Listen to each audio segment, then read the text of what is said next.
My name is Caroline McHutchison and I work at the University of Edinburgh.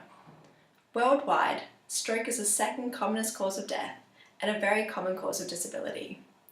Several adult, vascular and lifestyle factors for stroke, like hypertension and smoking, are well established. However, it is less clear if factors occurring earlier in life, such as education, socioeconomic status, and cognitive ability, affect stroke risk, although all three increase the risk of other vascular diseases like heart disease in adulthood. We wanted to summarise all available data on three childhood factors: education, socioeconomic status, and cognitive ability, and stroke in adults.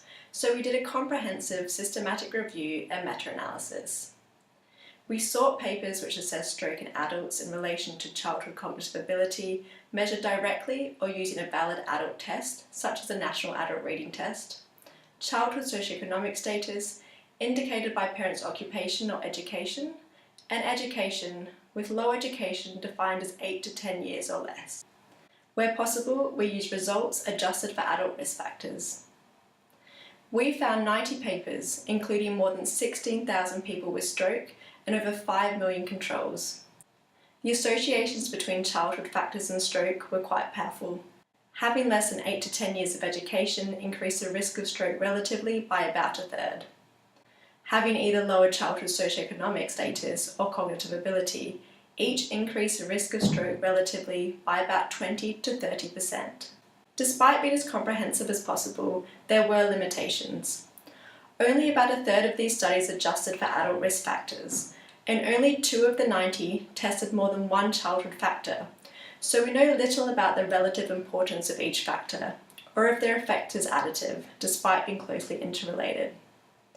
Many participants were young, but stroke is most frequent in older people, so we may have under or overestimated the association with stroke. What might this mean? Perhaps lower childhood socioeconomic status simply leads to lower adult socioeconomic status and hence increased risk of stroke. Or perhaps better childhood cognitive ability or socioeconomic status leads to more education, hence occupations with safer lifestyles and higher incomes. Or perhaps more education encourages healthier adult behaviours, or all of the above.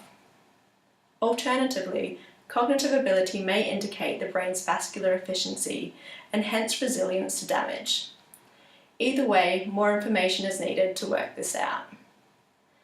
Meanwhile, future stroke prevention strategies should emphasise the importance of better access to education and better childhood socioeconomic status, since even marginal improvements could reduce population as well as individual stroke risk.